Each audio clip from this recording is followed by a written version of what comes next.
Graça e paz, irmãos. Amém. Eu gostaria de dizer que estou muito feliz, muito alegre mesmo de estar aqui. Gostei muito da congregação, gostei muito do louvor.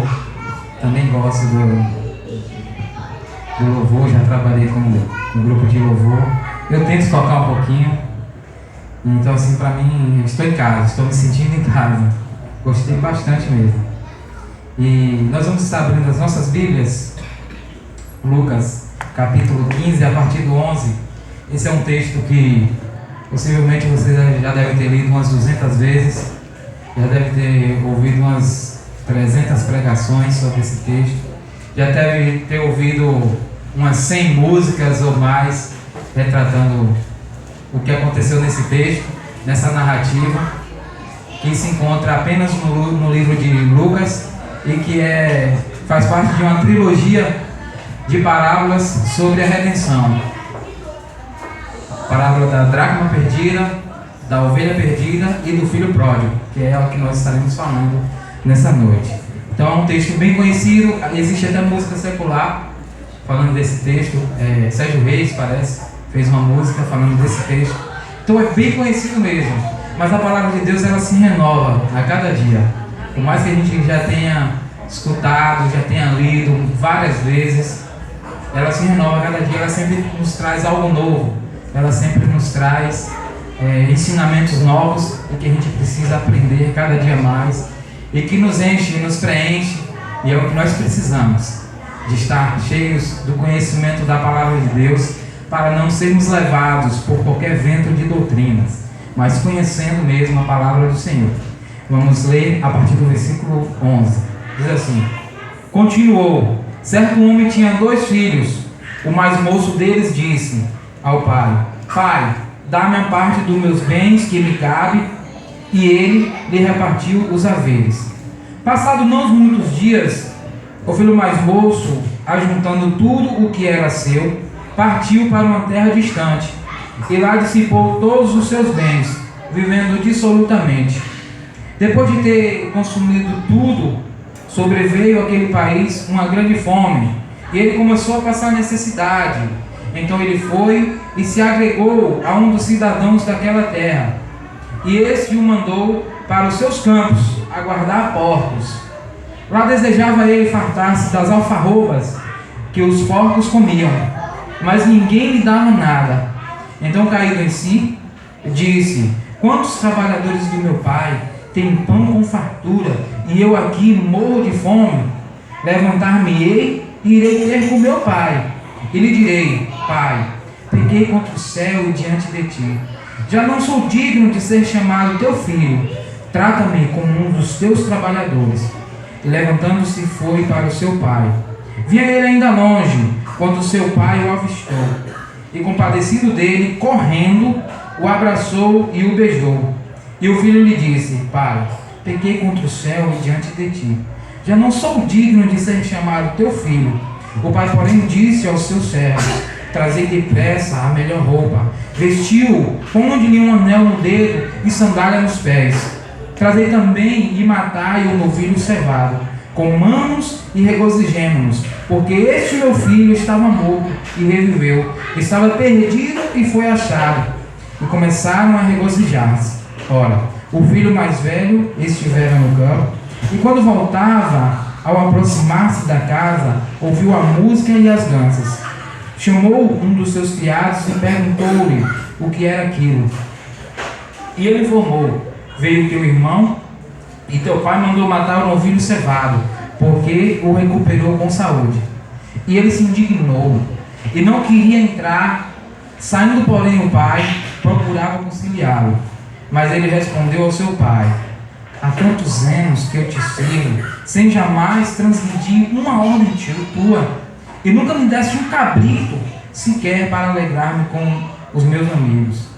Vindo, porém, este teu filho, que desperdiçou os teus bens com meretrizes, e mataste para ele o novilho cevado. Então lhe respondeu o pai: Meu filho, tu sempre estás comigo, tudo que é meu é teu. Entretanto, era preciso que nos regozijássemos e nos alegrássemos, porque este teu irmão estava morto e reviveu, estava perdido e foi achado. Senhor Deus, nosso Pai, nós queremos nesse momento pedir a orientação do Teu Espírito Santo, para que nós possamos entender a Tua palavra, para que nós possamos compreender os Teus ensinamentos. Continue nos abençoando. Fala, Senhor, aos nossos corações. Não aquilo que nós queremos ouvir, mas aquilo que nós precisamos. É o que nós pedimos e te agradecemos, em nome de Jesus. Amém. Então, meus irmãos, como eu falei, é uma parábola bem conhecida, é um texto, uma narrativa bem conhecida e que nos traz muitas lições. Primeiro, a gente precisa compreender para quem Jesus estava falando essa parábola.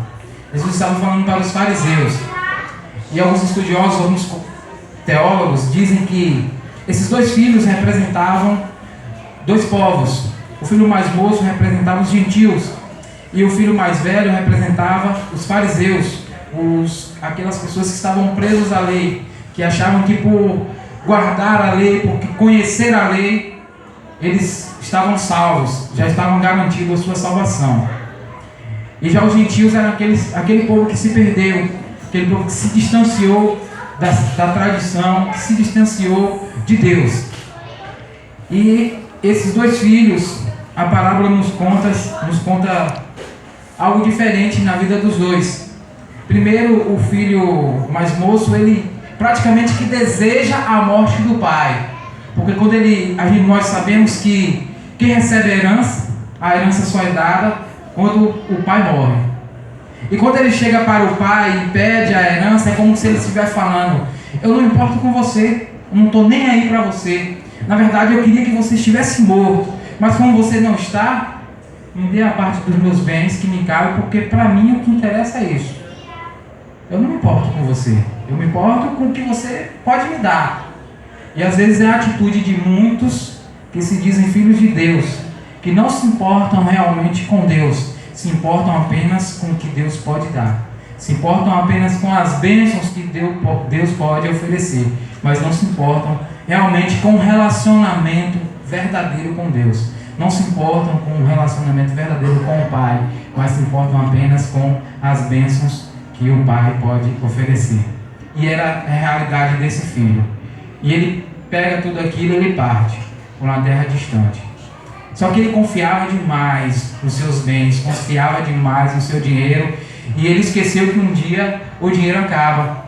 Um dia as amizades que são interesseiras, que só estavam com ele ali por causa do dinheiro, por causa do que ele tinha, porque hoje muitas vezes os relacionamentos são criados dessa forma. As pessoas se aproximam daqueles que podem lhe oferecer algum prazer, que podem lhe dar alguma coisa, que podem fazer algo por eles, mas não se aproximam realmente para ter um relacionamento verdadeiro, um relacionamento que venha de dentro, que não seja superficial. E ele confiou demais nisso. Mas um dia o dinheiro acabou. Um dia tudo aquilo se foi. E os seus amigos que estavam com ele por causa do seu dinheiro, por causa das suas posses, foram os primeiros a se afastar. E ele começou a passar necessidade. O texto vai dizer que ele passava muita dificuldade, ao ponto de chegar na lama, literalmente, que ele foi cuidar de porcos. Algo que para o judeu era uma abominação. O judeu não cuidava de porco. O judeu não tinha associação nenhuma com o porco.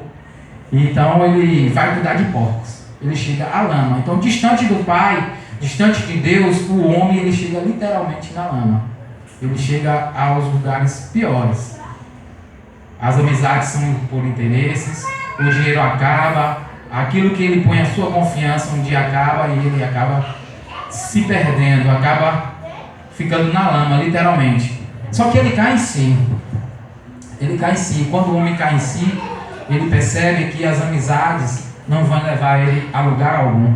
Quando o homem cai em si, ele percebe que o dinheiro um dia vai acabar. Quando o homem cai em si, ele percebe que suas posses, que seu carro novo, seu carro do ano, sua mansão, ele percebe que tudo isso não vai garantir a sua salvação, não vai garantir a sua vida. E ele cai em si, ele faz um plano. Eu voltarei, irei para a casa do meu pai e direi: que eu não sou digno mais de ser chamado filho, mas eu quero ser como um dos seus servos, que estou numa condição melhor do que a minha. Eu estou aqui literalmente passando fome, passando dificuldade, e eles lá perecem de fome. Só uma observação, quando fala que alfarrobeiras era uma vargem, naquela época da alfarrobeira mesmo, alfarrobas, que era tão amarga que não servia para outra coisa a não ser para alimentar porcos. E ele sente necessidade de se alimentar com a comida dos porcos. Mas ele cai em si, e ele planeja ir à casa do pai. E ele faz algo que muitas vezes nós precisamos entender, de saber planejar as coisas e colocar em prática. Ele não apenas planejou, não ficou apenas no mundo das ideias, não ficou apenas no pensamento, mas ele cumpriu com aquilo que ele planejou. Irei para a casa do meu pai e direi que eu não sou digno de ser chamado mais o seu filho, mas que eu quero ser apenas como um dos seus empregados, dos seus jornaleiros. E ele coloca em prática. Isso é uma lição para nós. Muitas vezes a gente faz tantos planos, quando chega o final do ano mesmo, esse ano vai ser diferente, eu vou fazer melhor, vou fazer isso, vou fazer aquilo, mas às vezes a gente não coloca em prática. E é melhor não prometer do que prometer e não cumprir. Provérbios já diz isso. Então nós precisamos planejar, mas também colocar em prática para que as coisas aconteçam. E foi o que ele fez. E ele volta para a casa do seu pai. E distante, ainda estava distante, quando o pai o avista, o pai o encontra, o pai o vê ali, e o pai faz algo que para aquela época, para o judeu, era um motivo de vergonha. Um ancião, um senhor sair correndo. Porque para ele quem corria eram as crianças, era o moleque. Mas ele corre. E sabe por que ele corre? Porque havia um princípio entre os judeus de que o filho rebelde, isso está lá em Deuteronômio, o filho rebelde, se ele voltasse, ele tinha que ser apedrejado. Ele tinha que ser apedrejado na frente de todo mundo. E as cidades naquela época eram diferentes da nossa. Era por muro e ficavam alguns anciãos ali na frente que eram uma espécie de juiz para julgar as pessoas. Quando aquele filho voltasse, ele seria julgado por aqueles anciãos e possivelmente, pelo costume, pela tradição, ele seria apedrejado. Então o pai corre para evitar que isso acontecesse com seu filho. Por isso que ele corre. Ele corre e ele vê primeiro o filho e ele corre e o abraça e o beija e o recebe novamente. Não como aquele filho que ele viu partir, mas como um filho que ele sempre esperou que voltasse. Porque o pai ele sempre está de braços abertos, nos esperando. Não importa a nossa condição, não importa para onde nós formos, ele sempre estará nos esperando. E ele espera. E ele pede que coloque ali sandálias nos seus pés, porque os escravos eram quem andavam descalços.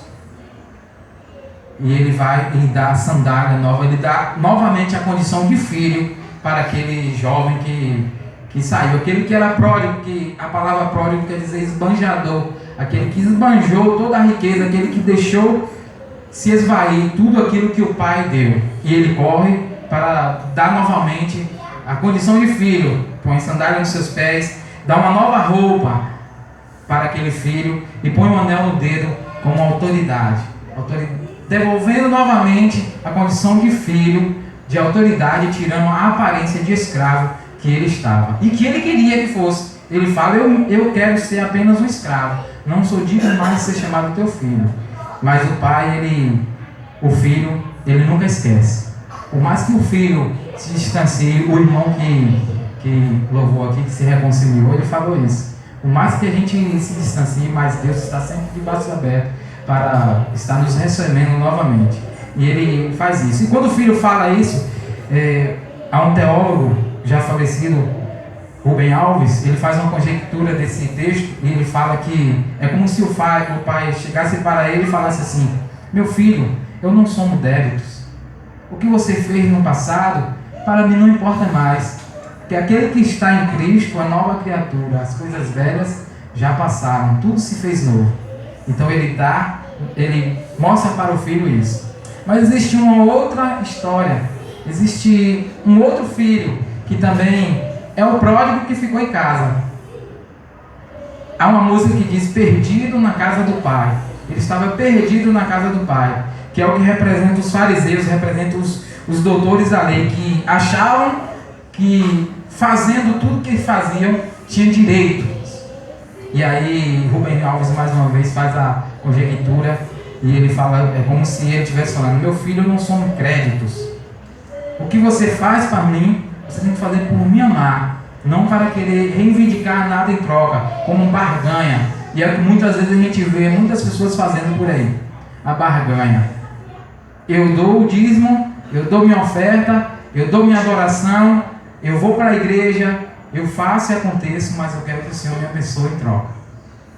Tudo isso que nós fazemos, ainda nós somos considerados servos inúteis.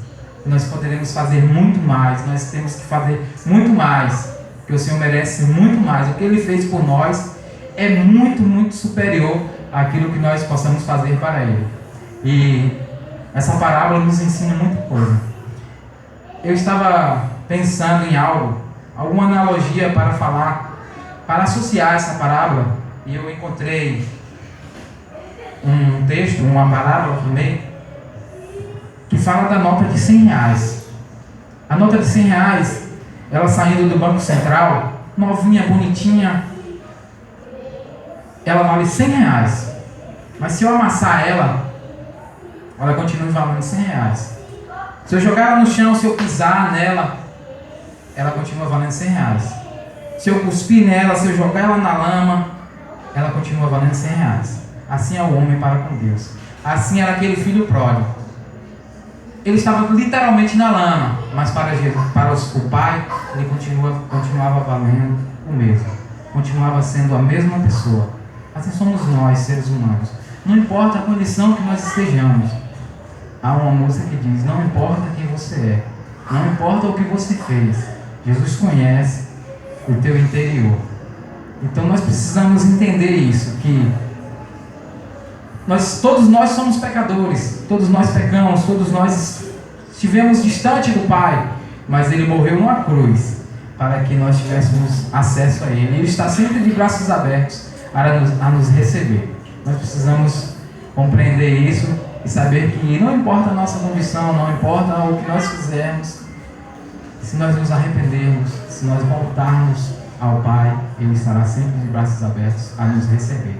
Que nós possamos entender isso cada dia mais, compreender que a palavra de Deus ela é viva e eficaz, e ela nos fala em todo momento, e às vezes nós é que não queremos ouvir. Precisamos compreender isso cada dia mais. Que Deus nos abençoe, que nós possamos entender essa palavra, entender que o Pai é um Pai amoroso, está sempre de braços abertos a nos receber. Vamos orar. Eu gostaria de chamar o pastor Miquel para ele orar e estar encerrando. Ficar de pé, amados. Senhor Deus, nós queremos, ó Pai, te agradecer por essa palavra tão maravilhosa, que nos dá, ó Deus, a dimensão do teu amor para conosco e da tua tolerância, ó Pai, em favor das nossas vidas. Ó Deus eterno, toma cada um de nós nas tuas santas mãos, seguam aqueles que estão aqui, ó Deus, e que ainda precisam e necessitam, ó Pai, confessar a Jesus Cristo como Salvador de sua vida. Abençoa a vida de Wagner, ó Pai. Que ele continue sendo uma bênção, aonde quer que ele vá, aonde quer que ele pregue. Graças te damos por esta vida, no nome de Jesus. Amém. Poder sentar, amados.